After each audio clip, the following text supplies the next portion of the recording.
All right, folks, let's talk about the remake of Unlimited Saga. I've been delaying this video forever, so let's start.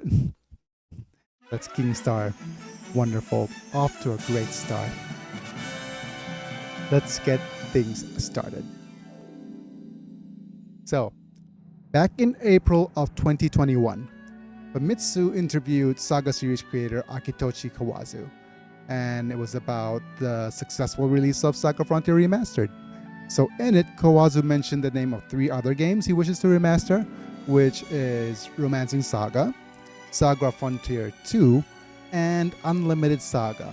And at the end of that year, Kawazu mentioned in a tweet that in 2022, we will continue to work on a remaster, remake, and the new game. So with that, fans speculated on all of these claims and have made a few possible assumptions on which games are getting which treatment. So out of all the 3 mentioned, Romancing Saga Minstrel Song was revealed to be the first one to be remastered. So that leaves 2 other games that are mentioned, which is SaGa Frontier 2 and Unlimited Saga. And of the 2, Unlimited Saga is a prime candidate of getting a remake. And I think it has a good reason for that, because first off, it was critically panned in the West. So audiences hated it, critics hated it. This is mainly because the game was obtuse. The game system was already very obtuse in an already experimental series, right? Whereas SaGa Frontier 2 was much more well received, especially in Japan, and it's already been re-released like several times on different mediums like collector's edition, special edition, remaster, all that stuff. So it would likely that we will see SaGa Frontier 3, it will receive a lot more hype than Unlimited Saga 2. So not to mention that the latter has a lot more flaws and the game would need a lot of polish to reach its full potential. So regardless, Unlimited Saga fans like myself still are kind of diehard and want to still play this game. I mean, I live stream this game almost daily, despite these flaws. So with that out of the way, hello folks, it's me, I'm Biggy, and I'm back. And if you don't know me, I have quite a bit of experience regarding Unlimited Saga, to say the least. So I did a complete Let's Play of the game twice.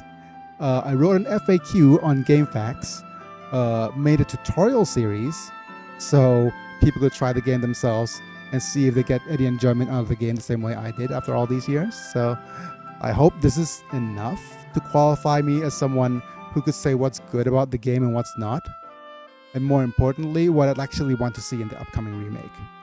But before that, I'd like to take you on a little journey to discover whether the game really deserves its title as the worst Saga game of all time, and perhaps why it got the title in the first place. So, it's the year 2003. The PlayStation 2 entered its 3rd year since launch, and Square Enix, or Squaresoft that was known back in the day, was riding high on the success of its flagship series, which is Final Fantasy, namely Final Fantasy X. So the game boasts many firsts of the series. So Final Fantasy X had the first bit of voice acting in game. It had visually stunning CG and music for its time. So meanwhile, the Saga series still has like trouble finding its place with the changing landscape of what it means to be an RPG on a console.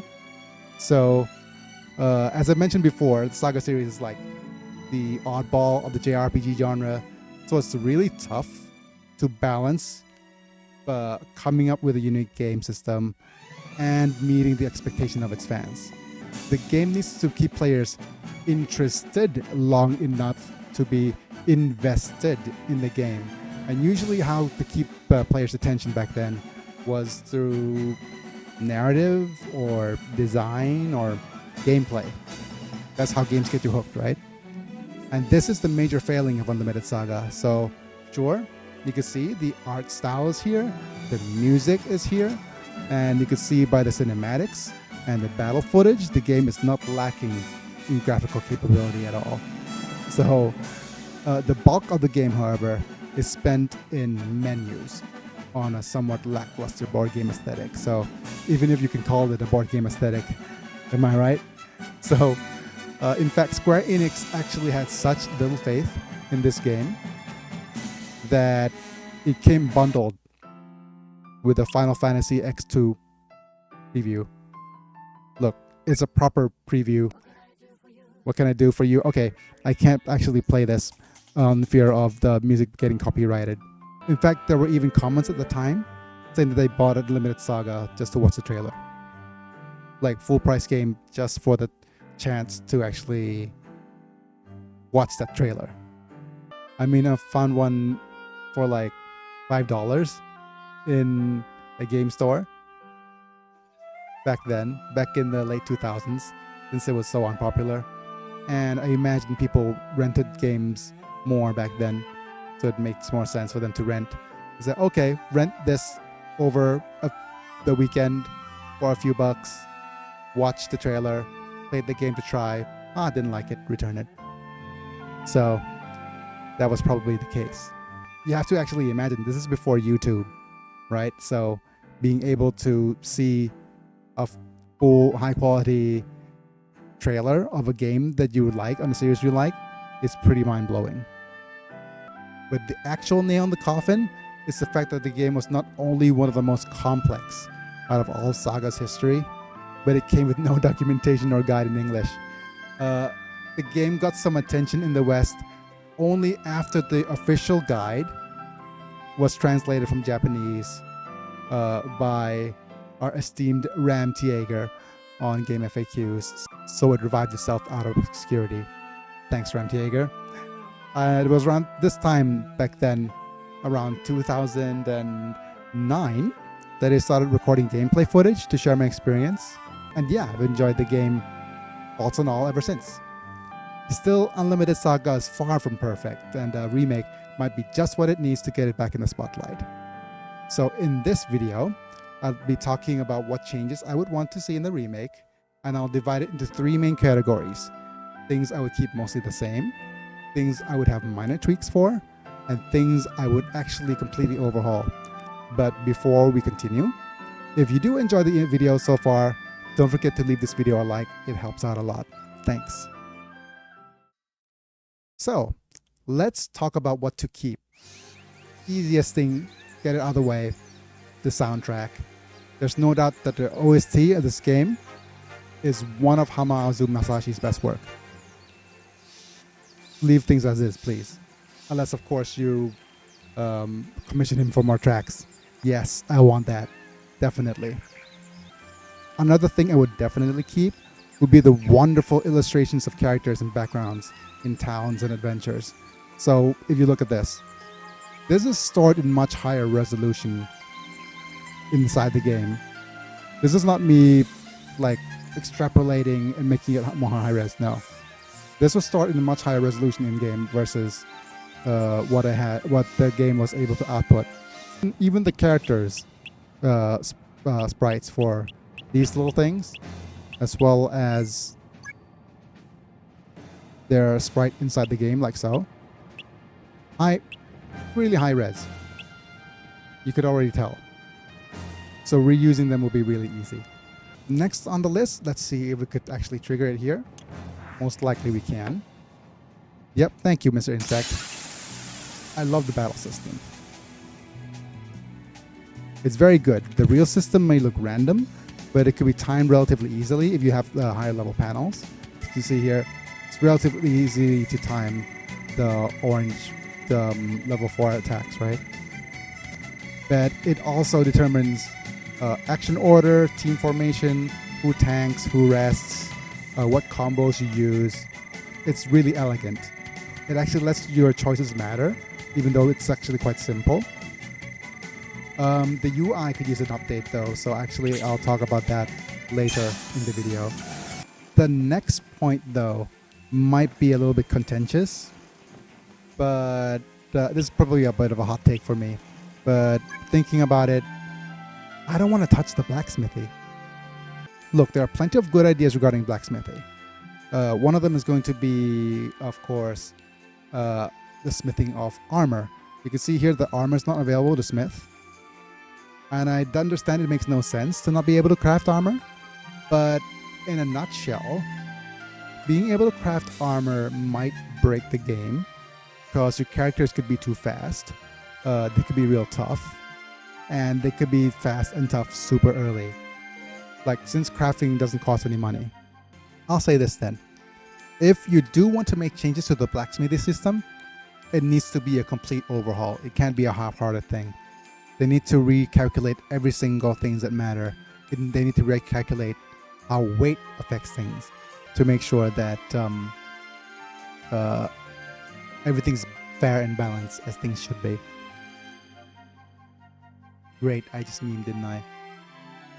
Finally, I definitely will not touch the character progression system. Not only is this defining Unlimited SaGa as a game, but it's the sole reason, at least for me, that the game is replayable. So replayable.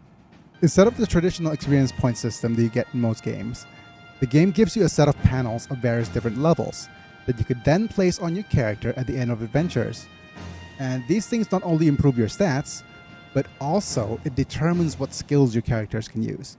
And you have to know that these different panels increase different stats in different ways.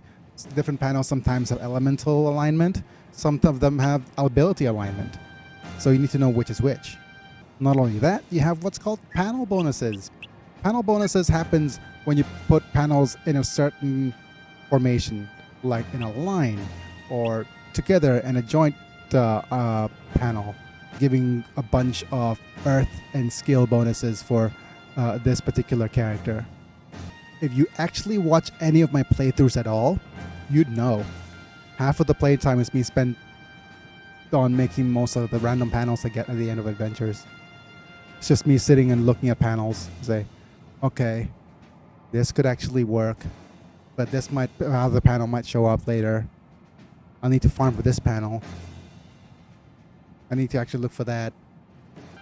Might I also add that this is amazingly flavorful because it ties into the game's link to number 7. So the game has 7 main characters.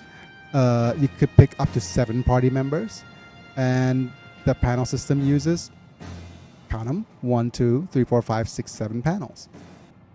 As obtuse as this system is, removing this system would be the biggest mistake if this game ever gets reworked. Mark my words. If this game gets remade and this is removed, I'm not playing it. Also, it's not like I wrote a whole FAQ about it on your Game Facts or anything. So no personal bias about this at all, really. Alright, let's move on and talk about what to tweak. And one of the weak points of Unlimited SaGa that has actually aged very well, and that is that it leans heavily on the tabletop gaming aesthetic whilst on the map. So although back in the day, the retro graphics like this would have been a major turnoff, they're stylistically much more common nowadays.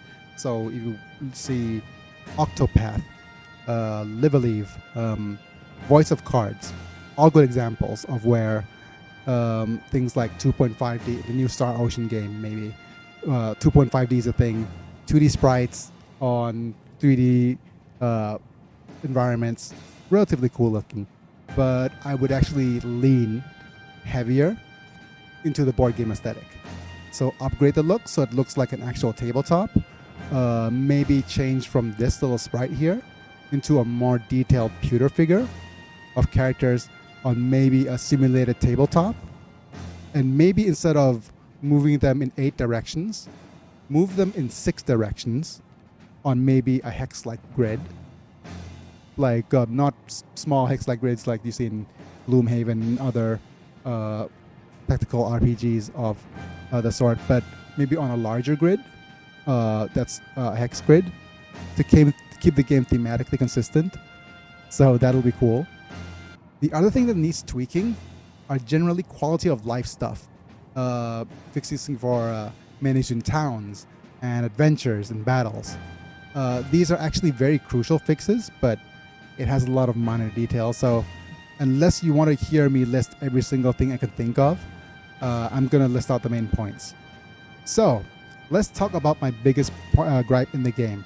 My biggest gripe in the game is not being able to sort items out of adventures. Why? Why, game? Why can't I not sort items out of, unless I jump into an adventure and leave voluntarily? And you have to know which kind of adventures allows you to do that.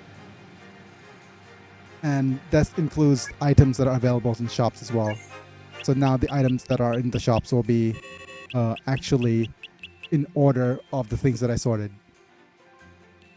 Why, game? Why go through the trouble? Long story short, for the overworld UI, give menu a menu button that lets me sort items, access the info hub, all the detailed panel screens like I can in adventures. In addition, I'd love clearer indicators of what various skills on equipments add what percentage to damage or evasion, specifically on stacking abilities such as elemental support or life protection. Like, you wouldn't know unless you read the game guide that skills like earth support stack. So if you have more earth support on a character, the more earth damage deals, and skills like life protection stacks. So if you have more life protection on a character, the less likely for them to take LP damage. So on top of this, the info hub in this particular menu should include all the necessary items. We'll need a comprehensive in-game manual, a bestiary, a glossary of panels, and various skills and arts that have been learned as a glossary as well. This would probably solve most of the problems people have with not knowing how the game works, and it would give completionists like myself a real kick. Oh, I haven't unlocked this panel at level 5 yet. See if I can. As for adventures, a more traditional way of performing actions would have brought a lot of confusion. So currently the game has you pick a character, choose what to interact with, then choose what to do with that item. Like here, you could use Sharp Eye to examine the treasure chest and stuff. I need to save this state because it's actually the treasure chest I wanted. Wonderful. Look, I understand that this makes sense flavor-wise, but it leads to a lot of absolutely meaningless interactions. So, see? You could Sharp Eye it again. No need to examine, because we already examined it. Yeah, the game says so.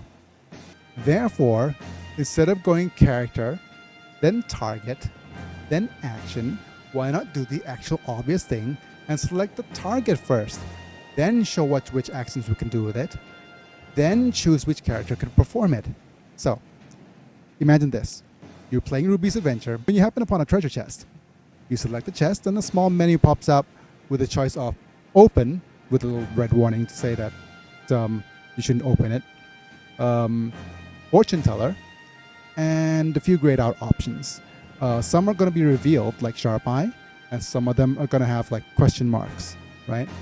Selecting fortune teller would let you choose to say, okay, who are you going to pick to use fortune teller? Ruby has a level 1 panel, Sapphire has a level 4 panel, and then it will denote the percentages of success, calculated according to the level of the treasure chest and the level of the panel. While highlighting Sharp Eye would actually detail what the skill does, which is detect traps, but it would note that there is no character with that skill currently. Now, once a panel is placed on any character, whether it's in this adventure and any previous playthroughs that you've reloaded, it will permanently show up as an option. So this streamlines interactions and can even lower the learning curve by teaching players about other possible interactions by having them appear gradually. See? Conveyance, being able to teach players to play the game by playing the game. All right, let's trigger this battle to make my next point.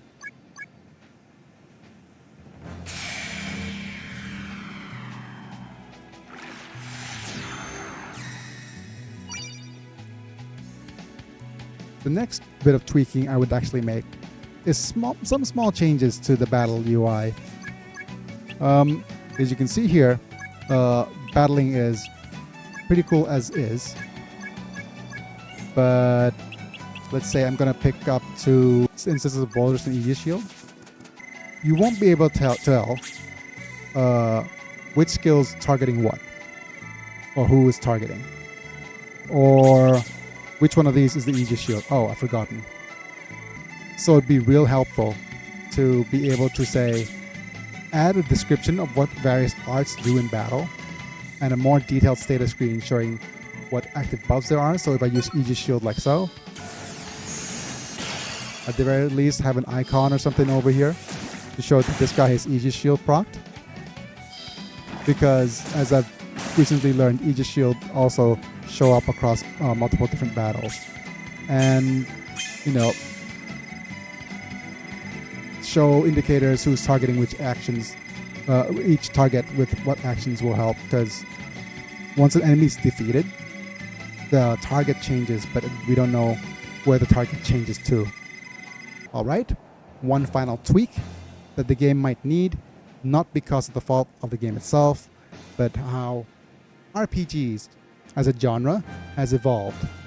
It's going to be the inclusion of some sort of roguelite or Ironman mode, the XCOM style Ironman mode, where saving and rerolling is not allowed. I am saying this because a lot of the game mechanics, things like Blacksmithy, character progression, they're all RNG based. So being able to reroll with soft resets, it does trivialize the game somewhat. Still, this could simply be like a self-imposed challenge and might be unnecessary to implement. Or maybe a simple achievement system to say that, oh, you cleared a character without actually reloading. Congratulations. But yeah, an achievement system might do. All right, we are now in the meat and potatoes of this whole thing. We're gonna talk about the overhauls, things that's gonna need a lot of changes to be able to make work. And one aspect that I've always felt unforgiving, especially for newer players, is the magic system. So as is, Unlimited SaGa has 3 different ways of casting magic. So the first way is from familiars. You need to actually get a familiar panel. This guy right here. Basically, familiars are pets that lets you cast some basic spells for free. The second way is using magic equipment you get from magic shops, which is has either a single spell or a set of spells placed on it. So let me just go down here. You can see here, the special dagger uses detect aura. This armlet lets you use some basic earth skills. These spells are limited to the durability of equipment and actually can't be used anymore if this durability runs out. So even if you take it to a blacksmithy to repair, it will lose its magical enchantment and you have to buy another one. And you need either you have to keep buying them, or you actually have to use quick fix, which is another skill that if you don't know what it does, you don't know that you could fix items with 20 or less durability using that skill for repairs. The third and final way to actually learn magic and use magic are magic tablets. These things actually have a bunch of spells written on them, and once you cast spells in battle, you will learn these spells permanently. So as you can see here, if you look through all the arts of various different characters, you can see that they've learned arts of a certain element permanently. Some of them, some of the characters have spells pre-learned already. But that being said, learning magic itself is not a very hard process. It just requires a lot of grinding. But what is actually the problem is the acquisition of magic tablets. So there are certain quests that you can actually find guaranteed magic tablet drops, but there actually are enemies that drop magic tablets, namely treasure slimes. And for you to be able to get a guaranteed, well, not a guaranteed, to get a tablet this way, you first need to actually find a treasure chest with a treasure slime and no explosive traps, and it is locked. This way, for whenever you actually trigger this treasure, using whatever actions you use, you will fight a treasure chest monster. And the drop of these treasure chest monsters aren't even guaranteed to be magic tablets. If you wanted to do this using the original hardware, you need to quick save, meaning leave the adventure, copy the systems menu across to your second memory card. You need 2 memory cards to do this. Then come back, load the quick save, go into the battle to trigger it, fight the treasure chest, defeat it, hope that it drops a magic tablet. It didn't in this case. So if it didn't, and you didn't have save states, you leave the game, go back, copy the system save file from your second memory card back to your first memory card, and then load the quick save to be over here, and then do this again. The drop rate for a magic tablet in this case is usually about 15%. So that's the thing. It's the only reliable way of getting a magic tablet. Finally, this is perhaps the worst, most unforgivable thing about the magic system, which is the coveted holy grail of all magic panels. And that is Magic Blender. This one allows you to customize one of your arts. So to use a Magic Blender, you need to first attain the Magic Blender panel for itself. I've been playing this game for 40 hours. I've been using save state manipulation consistently in game, and the only character so far to get Magic Blender is Grace, which is one I'm not actually using in game, which is like a kick in the teeth. Alright, to use blended spells, not only do you need to attain the Magic Blender panel itself, which is extremely rare, but you need to know which combination of magic that is from this list, when put together, will give you a new spell. This one is not possible because she hasn't learned enough magic, and she's a character that I didn't even use in its adventure.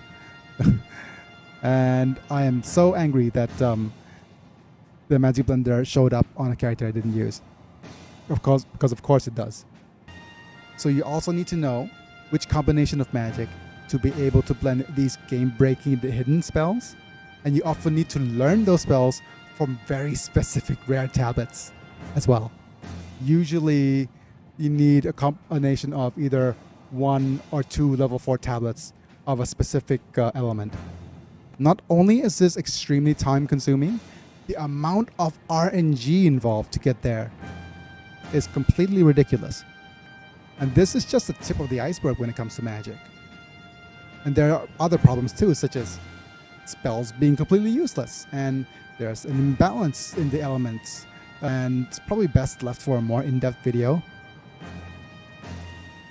For now though, here are the 2 key changes I would make to the magic system. The first change I would make, please make tablets items. This way the game no longer forces you to place them all immediately after the quest, but the tablets could actually be saved for other characters when they need it. It opens up possibilities for other useful mechanics as well. Perhaps magic shops could find a way to combine useless lower level tablets into higher level ones, so you don't feel obligated to place the tablets every time you get one, or soft reset until you find tablets you need. And now that we fixed the tablet issue, let's work on the rarity of Magic Blender. And to do that, we need to tweak the panel placement at the end of the adventures. So if you look at the available space up here, there's 7 spaces, so it's actually thematic. That's nice. So usually this space is reserved for any magic tablets attained during adventures, but now that we turn tablets into items so they don't show up here, this now makes room for a panel storage system. So you could store up to 3 panels obtained by any character to transfer to any other character. So this kills a lot of birds in one stone. So mainly ones of getting rare panels like Magic Blender on a character you don't want. Like I'm talking to you, Grace. So you could even stop any kind of abuse by, okay, if you move this up over here, it's going to lower it by 1 level. Fine. I just want the blender for blender's sake anyways, right? Still, as bad as the magic system was, it pales in comparison to the game's biggest problem, which is,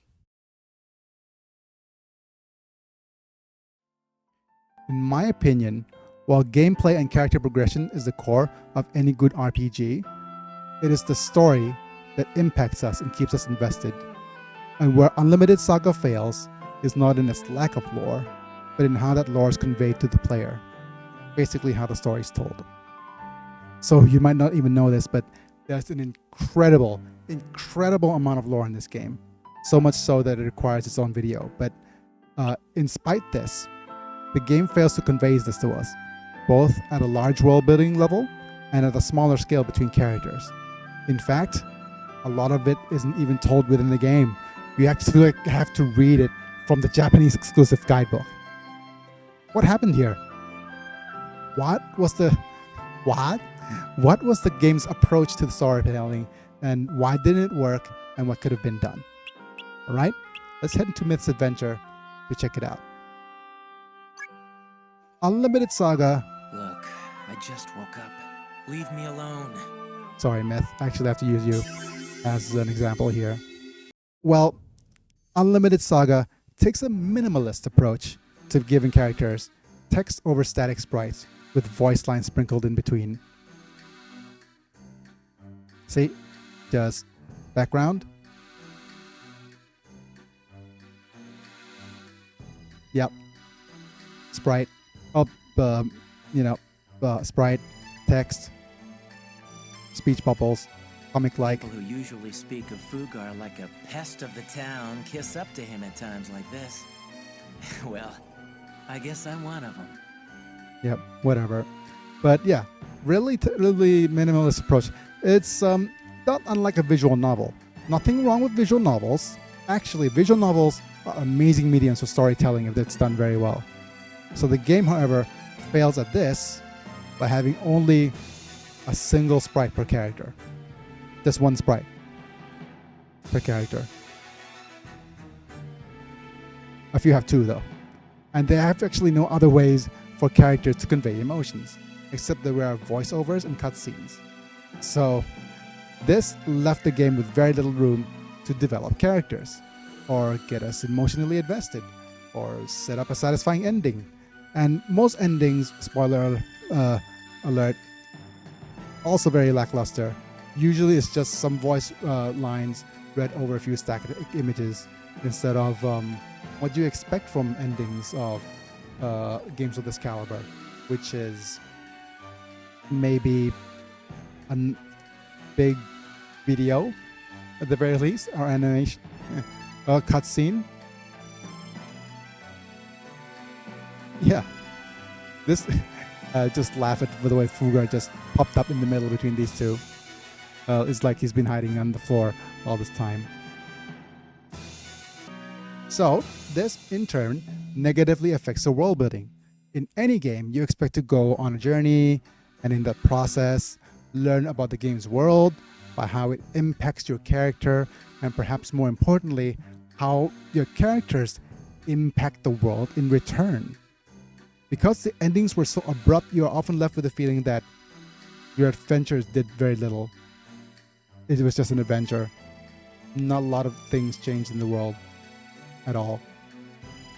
And to further elaborate this, I think I'll go into some spoilers. So if you're planning to play the game yourself, good luck with that. brave brave souls be warned. But anyways, if you're planning to play the game yourself, skip ahead to this timestamp, and it'll include spoilers for Myth's adventure. So let's begin.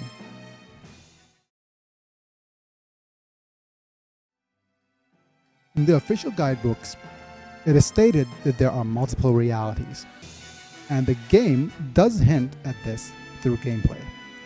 A simple example would be Judy.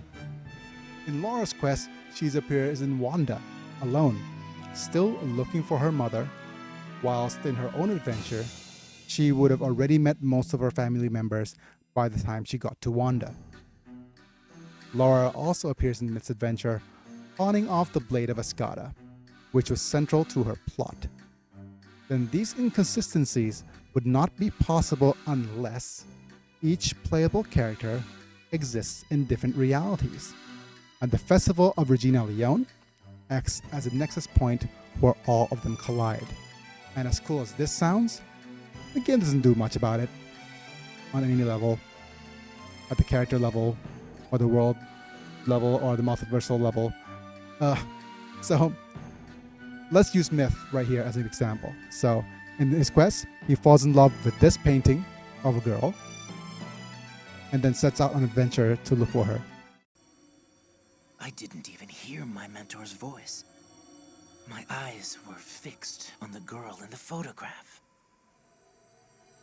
Hair and eyes the color of gleaming silver, a hue I'd never seen before. My body was hot. Yes, Myth. I still didn't understand what had I happened. know you're to me. simping real I hard. couldn't look away from her. Real I hard. just stood Okay. there, Right. frozen, gazing like an awestruck fool. So in the process, he's joined up with a cast of colorful characters, all of which are women.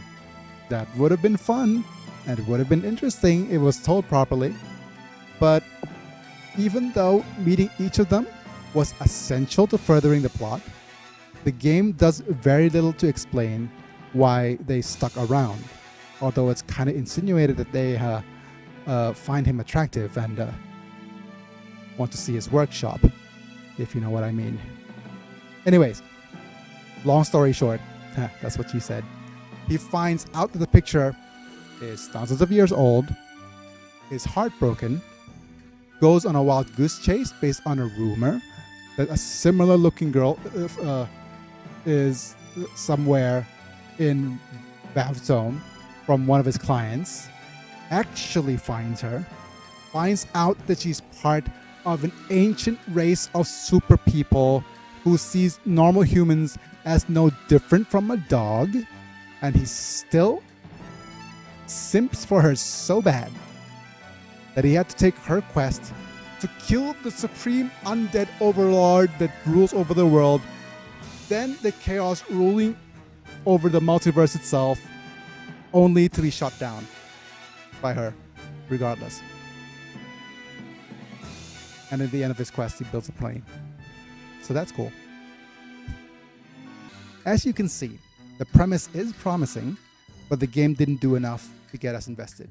So at the character level, it lacked interaction between Myth and all 7 members of his party, and it dumped all the world-building lore as an optional bit of exposition right before the final battle with no foreshadowing, making the final battle seem like arbitrary. The game also ended without mentioning any impact of killing the boss, whether in this reality or the multiverse, and not even after finishing all 7 characters. What do you get for finishing all 7 characters? Underwhelming credit roll. That's it. So, with all that in mind, how do we deal with all of the storytelling issues? Well, since the game took the visual novel approach to the story, let's use that to our advantage. First, if you're not planning to re-record more voice lines, then add a few more sprites for each character to express emotions, sprinkle a few more full art screens, so that players have something to look forward to, have at least a movie for an ending to make completing each adventure much more worthwhile. We could even have a gallery to look at all these images and videos. Hey, that's an idea. Second, the game has plenty of opportunities for characters to interact.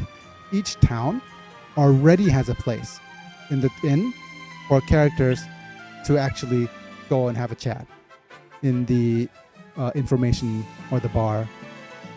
So why not let characters have conversations with each other and deepen their relationships there? Also, some readable lore that's collectible during adventures, kept in a compendium, would satisfy any lore aficionado. Finally, to resolve issues surrounding the abrupt ending, we need an 8th adventure, perhaps with all of the main characters, along with a new main character that ties all 7 sagas together. In fact, there's already a character in-game that appears quite frequently in the game's lore. That's actually the Unlimited, referred to the title of the game. So it'd be a crime for them to not have their own adventure. Who is this character, you ask? Well, you need to stay tuned to find out at another video about in-game lore. For now, it's me, I'm Biggy, and I'll be back. See you guys next time. See? Even I could do unsatisfying cliffhangery endings. How do you feel about that now, Square Enix? Special thanks to Apilux, Randomanta, Sephirothville, Doug Bolden, Rafael Vega Chapa, and Remy Luong for being members at the time of recording. You get to watch my videos early and get some cool badges and emojis for whenever you comment. So feel free to support me in the membership program in the link down below in the description. Otherwise, feel free to leave a comment to say what you actually want to see next. Maybe the video about in-game lore or in-depth rework of the magic system, or anything else about this game or any other game that I've played. Feel free to voice your opinions. It really helps out the channel if you did.